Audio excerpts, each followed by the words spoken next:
Well, when I got here, I came from being the head coach at Chico State with a 5-year contract. I took a cut in pay to have a 1.5-year, 18-month contract. And you're right, we didn't have great facilities back then. We dressed in a locker room that the coaches had to dress half at a time because you couldn't all fit in there. And there were literally nails on the shelves instead of hangers or anything like that. But it's changed a lot. I think the biggest thing is just the attitude, the winning attitude, winning atmosphere. I think when I got here, people didn't believe they could win, and that's just something you have to do. You have to get over the hump. You have to have some success to breed success, and you know, it's been a lot of work by a lot of people to get us here now. Are there a couple of, in the early years, I'm asking too, before the Rose Bowl, are there a couple of moments that stand out to you that helped what you just talked about, believing you could win, like maybe the BYU game, things like that? Yeah, you know, the game that I remember the most is probably down at SC in '94, where you know, we didn't have our quarterback, we didn't have one of our linebackers, one of our safeties, and we beat SC, and we ran the clock out with 6 minutes to go and beat them at their house and beat them at their game. And Tony Graziani did a great job that day.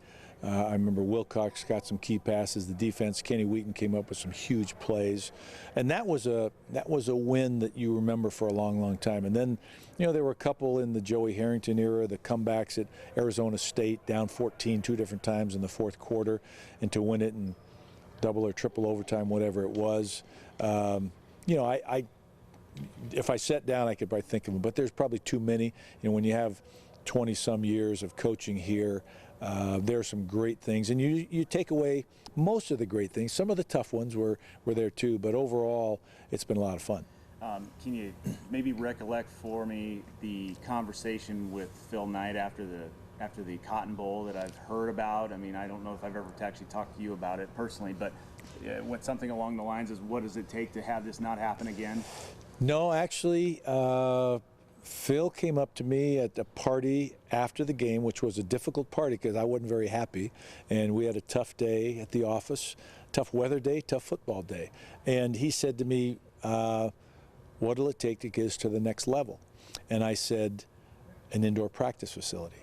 And he said, well, how soon can we get that done? And I said, well, you know, we need to look at a study, we need to raise the funds. He goes, no. How fast can we build it? And I said, oh, well, in that case, you know, we probably could do it in 6 to 9 months. And, you know, I had talked with Rich Brooks, and Rich had told me that he felt one of the things that would be necessary for Oregon to take the next step was to have some type of facility to eliminate weather as an issue in recruiting, and also for bowl game practices. And we hope to be in a bowl game every year. So I went with that concept, and Phil got on board, and it was a huge step for our program. And then the CAS Center, I mean, obviously it was something you guys needed, but it's now turned into it's kind of had a metamorphosis over the last 5 years. I mean, what role do you think that has played in addition, like that all works in concert now, obviously? Well, all of the facility development has helped, and I think the difference at Oregon was the foresight of the president and the athletic director, and probably Rich and Bill Byrne and myself and Bill Moose, in terms of saying we need to reinvest in our facilities. So when we had success, we didn't go crazy. We went crazy with building and investing in facilities here that could make us better in the future. You know, the makeover of the CAS Center, probably the biggest thing in my mind wasn't the addition to Autzen, wasn't the practice fields, was not even the treatment center, it was probably the football locker room. When we redid that, I think that was something that we could take tangible out into recruiting. Kids could see it come in and know that we were committed to excellence in that program. And it definitely, probably the biggest jump in our recruiting occurred when we did that. Is it funny to think back, because you mentioned all the little pieces in here, the Autzen Sky Suites. Seems to me that's the first thing that like actually happened, like upgrading facilities. I mean, correct me if I'm wrong, but they built those, and then that started the ball rolling, and then the CAS Center came, and then it then kind of all fell in place. You're right, and I think some of those actually were prior to my getting here. I mean, in '89, you know, we didn't have the CAS Center. We had our offices on campus in Mac Court Annex, which were actually horrible. I will say that now. I didn't say that then. I said they were fine, or whatever we had.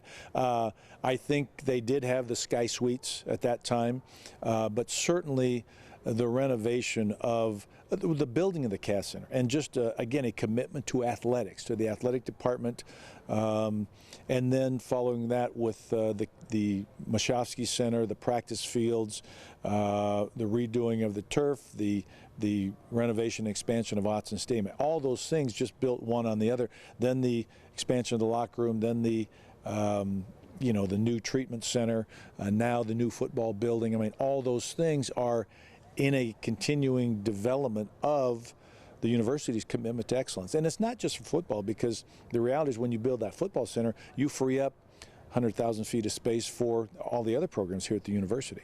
Yeah, and your thoughts on this new center that they're talking about, just from the standpoint of raising the bar again, I guess, is kind of what it is?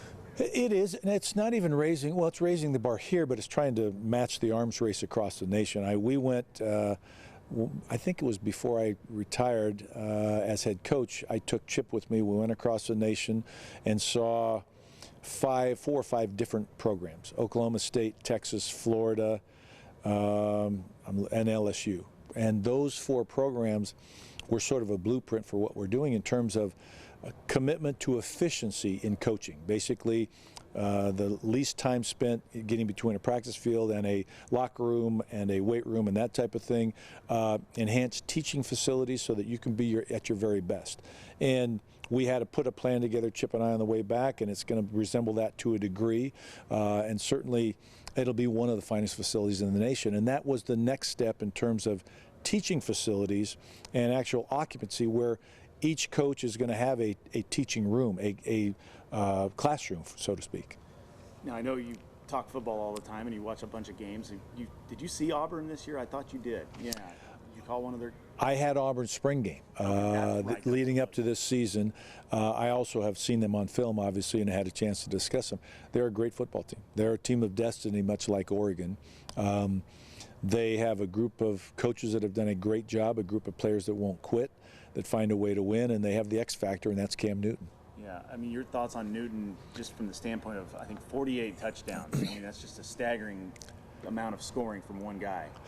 Well, when you think about the fact that he's the leading rusher on their team, he's the leading rusher in the SEC conference as a quarterback. He's also the #1 rated quarterback for passing efficiency in the nation. That's never happened before, at least as far as I would understand. So he is single-handedly one of the greatest weapons ever in college football. And he's also 6'6", 255. So, he's a load. He can run with power. He can run with agility. He's an accurate passer. It forces you as a defense to be in your anti-wildcat mode, because the quarterback run is a viable option every single time they line up, regardless of down and distance. So you have to commit an extra person to the box to account for the quarterback lead, quarterback counter, because of the extra blocker that they get. What that does is open up the receivers on the outside. It's more one-on-one, it's more voided zones, and Cam Newton, Gus Malzahn coaching him, has done a great job of coaching him up, and he's seeing it. He's an accurate passer, and it's a very difficult offense to defend. Do you see similarities between this matchup with, with Newton and the problems that the Ducks had with Terrell Pryor? Absolutely. There's no question, and I think hopefully the Ducks have learned from that, because the difference in that game last year was they couldn't tackle Terrell Pryor. And, I think certainly there's some things they can learn. You can't tackle him high. You can't tackle Cam Newton high. He's 6'6", he's 255. You got to go low. You got to wrap up and bring him to the ground. If you try to get too close, he can straight arm you, or he'll run over you. But this is a game, in my mind, it's Oregon's speed, both speed on the field and pace of play, versus Auburn's strength of schedule. Auburn has the best strength of schedule in the nation, but Oregon has the best pace of play in the nation. So it's two somewhat similar styles. They're a little bit different than people think. Oregon actually reads plays on offense. Auburn just runs plays on offense. But they get the same result. They keep a defense very honest. And then, since I don't get to talk to you very often, I wanted to ask you, we were talking to Reeser about you possibly coming back to coaching at some point. Maybe you could just give us your general thoughts on that, what what it would take. I know the travel with your TV job is, starting to wear on you a little bit and all those things. In football, when you've been a coach for 40-some years, you are involved with college football for 40-plus years, you don't ever say never. I mean, and so for me, coaching is in my blood. It's something I've done. It's something that I voluntarily walked away from here, and I don't regret that at all. But I'm considering it, and it depends on the job. It has to be the right fit. Have to be in a place where I thought you had a legitimate chance to win and to keep a good staff. But I'm also not actively seeking a job. I'm sort of seeing what's out there, and I hope it happens next year, in all honesty, because my youngest child is a junior in high school. I'd like to watch him play, and if the opportunity arises in a year, it probably would be a different thing. But overall, I love college football, and I like what I'm doing now. I get a chance to be involved with it. There's a lot less stress about the games now, but you don't really win either. The feeling at the end of a game of ownership is not there, but it is exciting for me still, and it's fun to watch, but I don't lay awake night and worry about that young man that got hurt or the young man that got suspended and what could I have done differently.